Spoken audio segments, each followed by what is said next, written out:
Good day, everyone. Good day, good day. Right here, right now, it's night and it's raining. I just love the sound of the rain. And so I had told you all that I was going to do a video on my on weaving, and I was going to do that yesterday, but as it turned out, I didn't do that yesterday. And so, because things don't always go as planned for me. And so what I'm going to do is this is a weaving that I've started, and I've started it on just a cardboard handmade loom, and I've got some fringe on it, and I started the weave. And so but what I'm going to do today is I'm going to take a piece of cardboard and I'm going to show you how I do this. So all I'm going to do tonight is to put on the warp threads to get your piece of chipboard ready and put on the warp threads. And so this one here that I was doing is about 8.5 by 11. This one's smaller, and I'm going to make it even smaller because I'm going to cut a little piece. I have my scissor ready. Okay. Now, because I want to cut a little piece off of the edge off of this piece because I'm going to use this for my shuttle.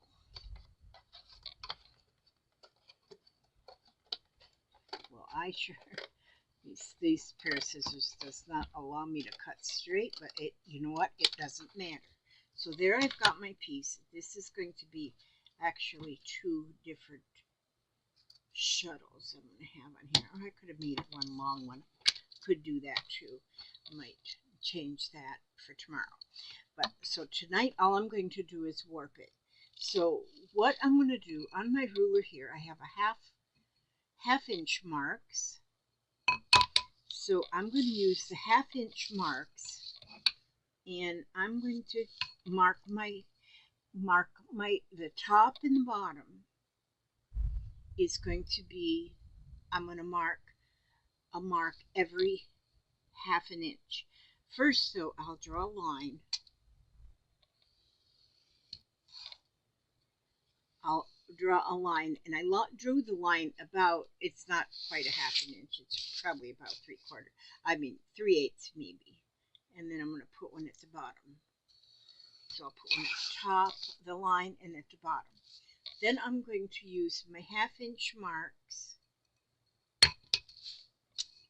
and I'm going to make a mark at every half inch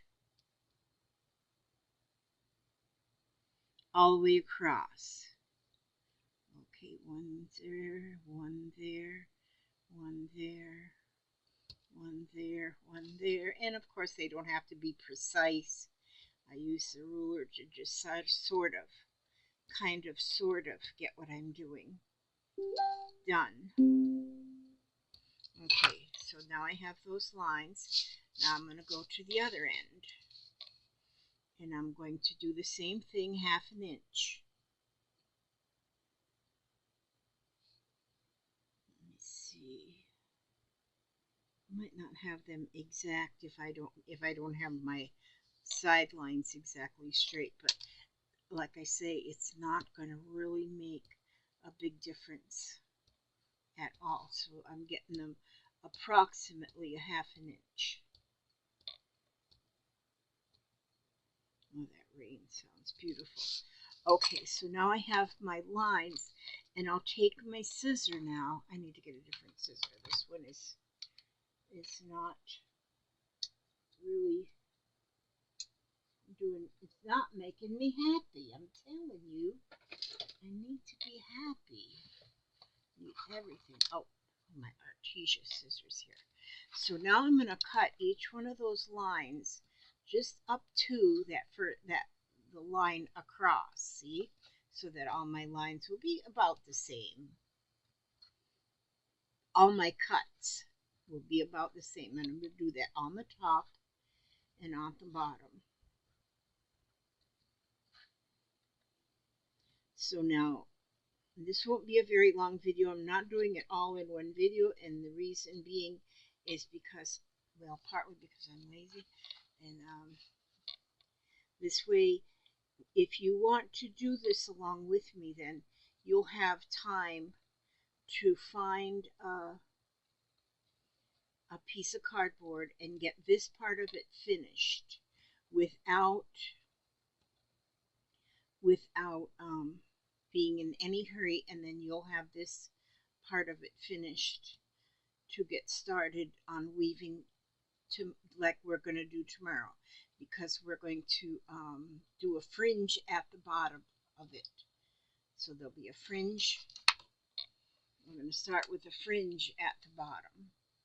Now this fringe I'm going to be cutting that off, giving it a haircut at the end to make it a little bit straighter.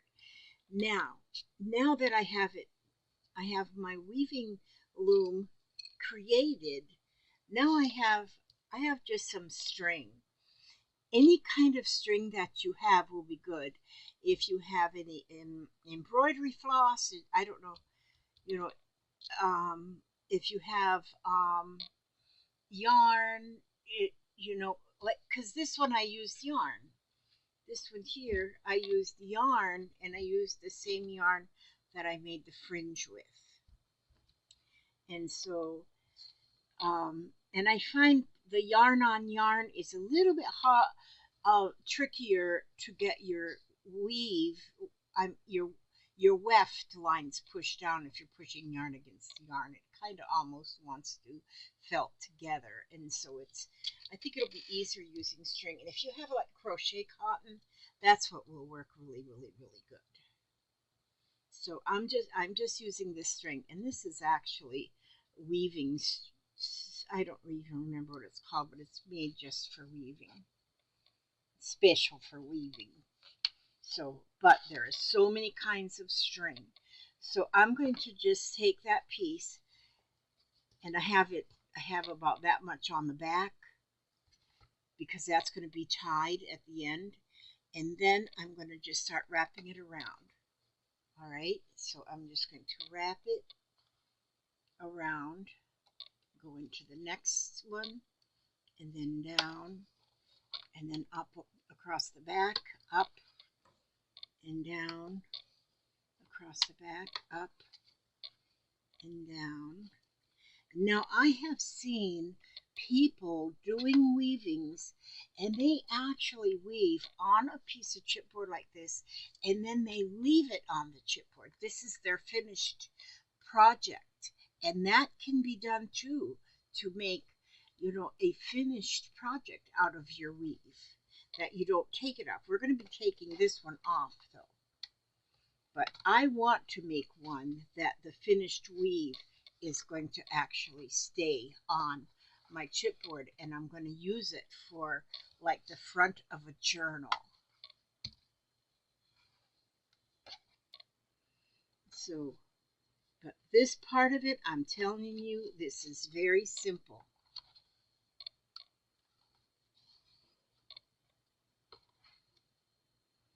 And so we're just hoping not to get that in a big fat knot. We will just keep winding until we have that whole thing finished. And because you measured at the top and the bottom the 1/2 inch, then you're going to have the same amount. See, now you see all the warp threads are in there, and then what's left to do is the weft. That's how you can remember that this is a warp, and the weft is what's left. Weft, left. Okay, so now I'm going to turn it over, and now that piece that I had in the back already, I'm going to cut this string off now, and I'm going to tie that. I'm going to tie that. And because this is going to come off when we're finished weaving, then to take it off, we're going to cut all these strings just like this, all the way across the middle. All of those will get cut. And that's how we take the weave off and finish it. And so that is what we're going to do. That's all you need to do that and to get that ready. Now, one of the ways to stitch it through, also using a chipboard, is to make a shuttle. And to make a shuttle, this is all you have to do, is take a piece of that chipboard, and then you're going to wind your weaving thread onto this shuttle. So let me see, I just have just a piece to kind of show you what I mean. You will just be putting that on the shuttle like this, and you'll wind it far enough. I just got a little piece on there, and then that is what's going to be used for your needle to go over, under, over, under. So that's a whole complete set here for weaving. It's the weaving loom and the shuttle that we're going to use. Another handy thing to have when we start weaving, but you don't need to have it, is, let me see, a ruler.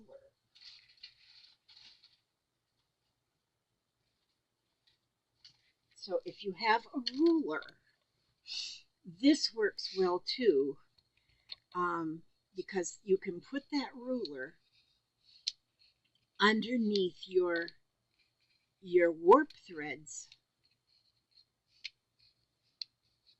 or you might even be able just to use another piece of chipboard.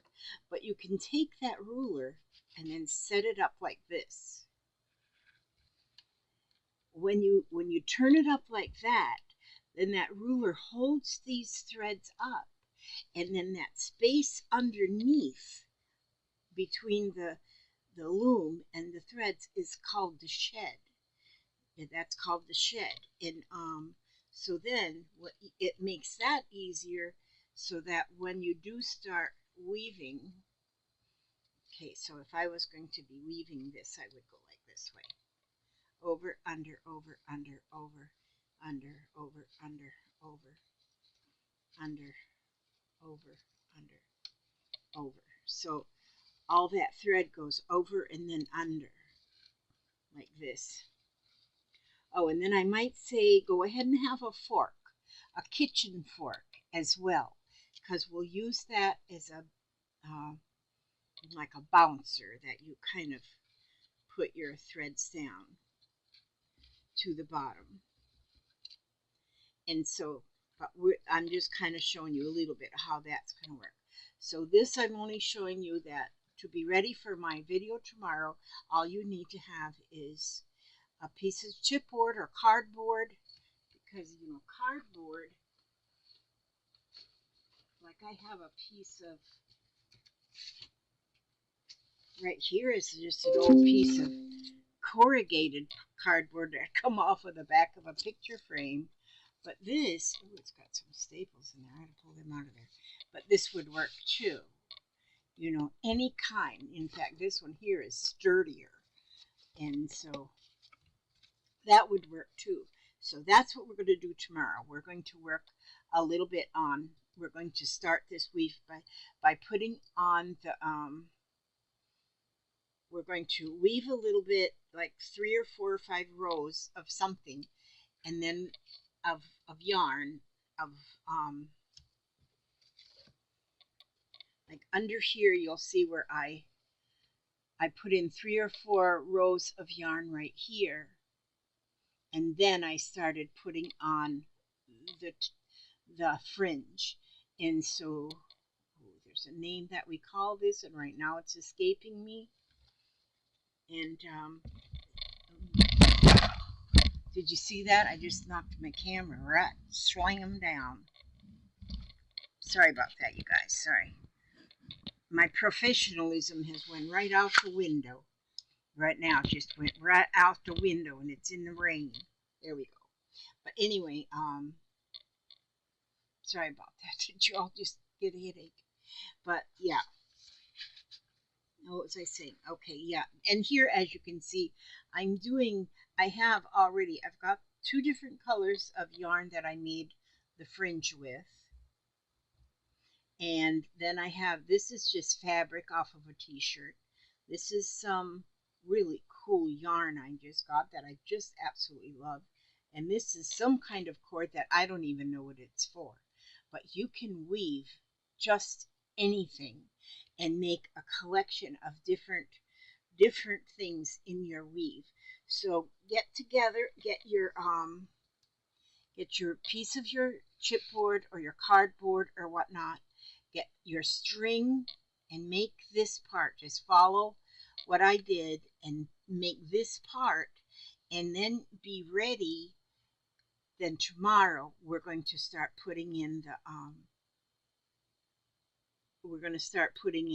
the weaving, and we're going to at least make the fringe tomorrow. So I might take 2 or 3 videos doing this because I don't want to make them long. I can't sit here long anymore. I don't know why I'm getting so old. Age is just kind of catching up to me or something lately, and today was just a sit in my chair day all day almost, and using the old trusty walker because I feel like when I'm walking I'm just going to crash in the floor. I don't know why I do feel like that, but I do. And so I made another hat today. Oh, this morning I made a book cover, which I think turned out, this is like a fabric book cover, you guys, which I did some crazy quilting on here. And this one here, the crazy quilt that I did on this, I don't have raw edges showing. And so that's just not really, oh, the whole edge is raw. So that's really not really like me. But then as you can see, all of the quilting I did on the machine using some of the fancier stitches. And then those fancy stitches just show up on the inside. And because I use such bright, I love the multicolored threads. And I think that just looks so cool. And that's going to be, I've got a box started down here that I'm putting a lot of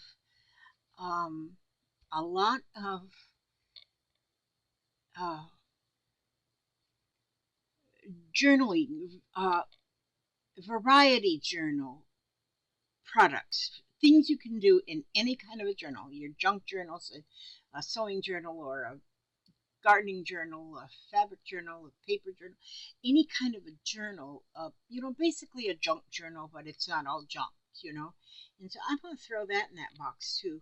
But I'm going to be on the 1st of June. This is me. Yeah, on the 1st of June, I'm going to, along with a friend Ray, we are going to do a a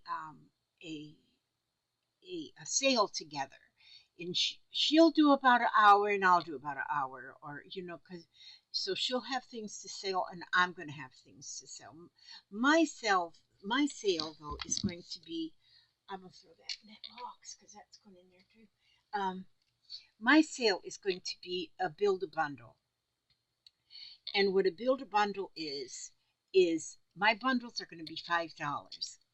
And so what I do with my build a bundle, what I will do is I'll start stacking things that can be used in journals. Oh, I'm going to have different, depending on how much time I have. I'm going to have some bundles that'll be fabrics, some bundles that'll be papers, some bundles will be jewelry, like old jewelry, old costume jewelry and stuff. And what I'll do is I'll just be putting it on the table. Like I'll say, here's this, and then along with that we'll go this, and then we'll have this along with that, and then this is going to go on there too, and then I'll throw in this paper towel, and then I'll put this thing right here, and then whenever you think it's worth $5, you're going to say me. That's when I'll stop stacking, and everything that's in the stack will be yours for $5. I'm hoping, and this is a true de-stash. It's a true de-stash, and what I'm going to do, and that's just to let you know ahead of time that I'm going to be bothering you to tell you about these things, about our sale, between now and the 1st, because that gives me time to actually go through things here and start filling up my box. I've got tags that are already made. I've got book pages. I've got like coffee dyed papers. I've got just different things that'll be just, I think, awesome in a junk journal. And like I say, it's going to be a $5 build a bundle. And when you think it's worth $5, that is um, when you will say meet, and it'll be yours. But there'll be like cutouts. There'll be some printouts, like different things I've printed out over the years, and they've just stacked up.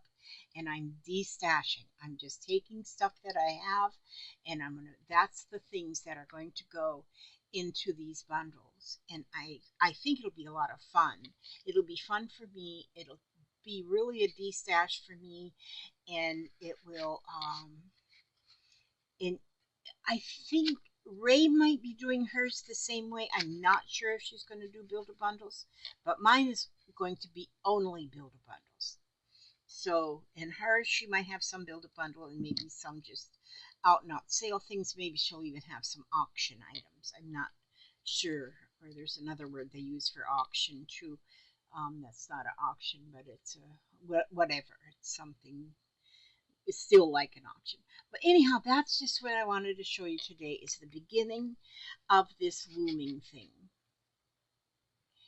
But because I talk so much, I just blabber, blabber, blabber. But have anything that, if you have different colors of yarn that maybe you can weave. I've got like a ribbon in here. This is pretty ribbon. I've never even opened it yet. It's got no label on it. But anything that you have, I've got this piece of knotted up embroidery floss. I need to unknot that. But I've got so many things, different colors and different fibers, different fabrics, because even like this one that I put down here, this is a piece of this t-shirt fabric. And I just cut strips off of it. And then I put it down in here. And it's woven in down here.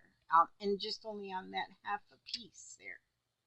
And then this is some of this wide yarn that, oh, I love this.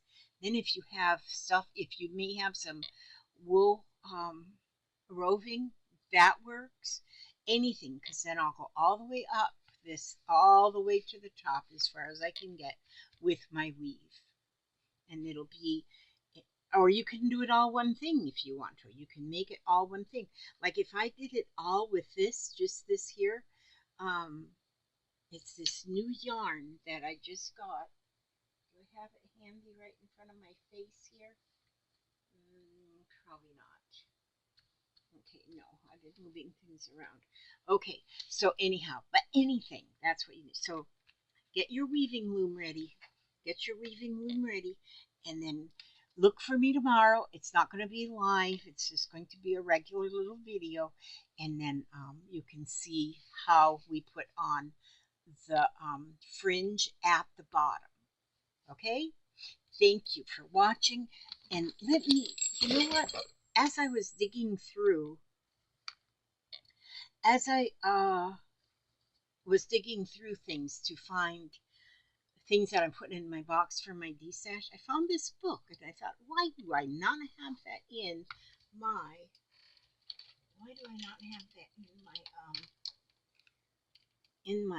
right here where I can use it? You know what? I just went and got that. Okay.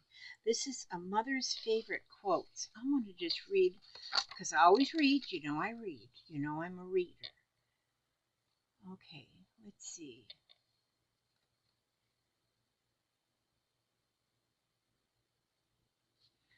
Let's see.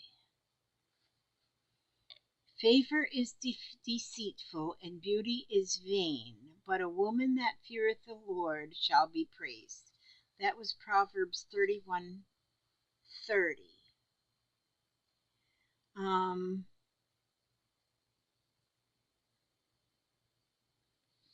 then Jane Welsh Carlyle said, "The surest way to get a thing done in this life is to be prepared for doing without it, to the exclusion even of hope." Oh, some of these are a little deep. Robert Browning said, "Grow old along with me, the best is yet to be, the last of life for which the first was made. Our times are in his hand." Yes, some of them are deep. Abraham Lincoln said, "No man is poor who has a godly mother." I like this one. "A rich child often sits in a poor mother's lap." That, they say, is a Danish proverb. A rich child often sits in a poor mother's lap. I like that one a lot. And that one, let's see what Henry Wadsworth Longfellow said. He says, "As unto the bow the cord is, so unto the man is woman. Though she bends him, she obeys him. Though she draws him, yet she follows. Useless each other without the other." Okay, so this isn't all about mothers. It just says it is a mother's favorite quotes. So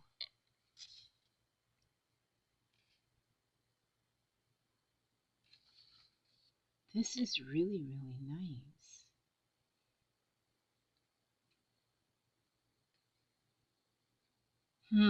I do not own an inch of land, but all I see is mine.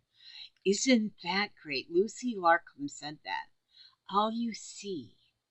So if you are walking through the forest and you don't own an inch of that beautiful forest, everything you see belongs to you because you are looking at it and you are remembering. I like that.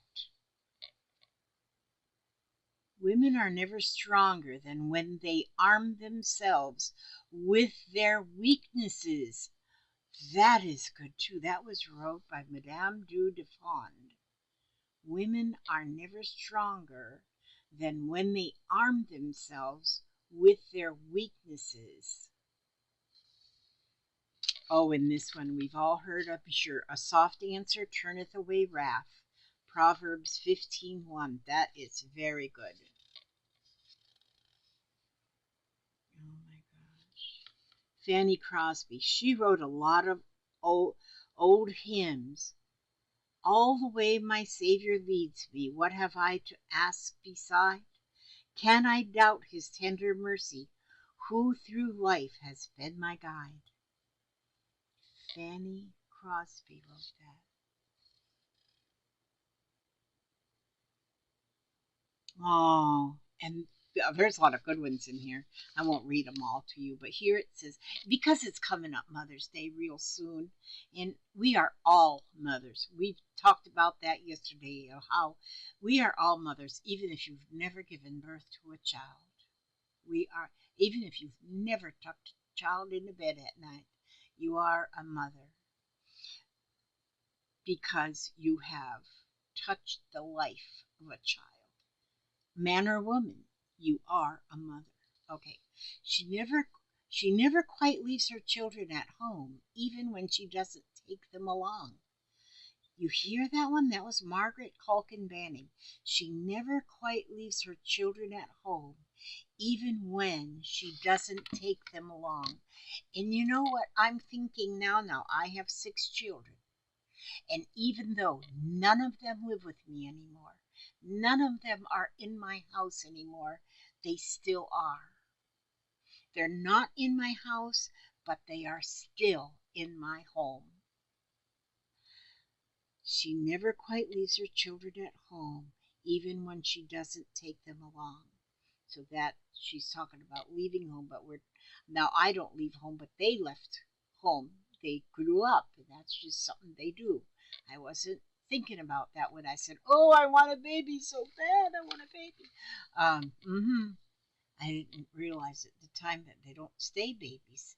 They don't. They kind of all grow up, and then they grow up, and then they leave, and then they might come and see you once a week, and then they might not come and see you for 6 months.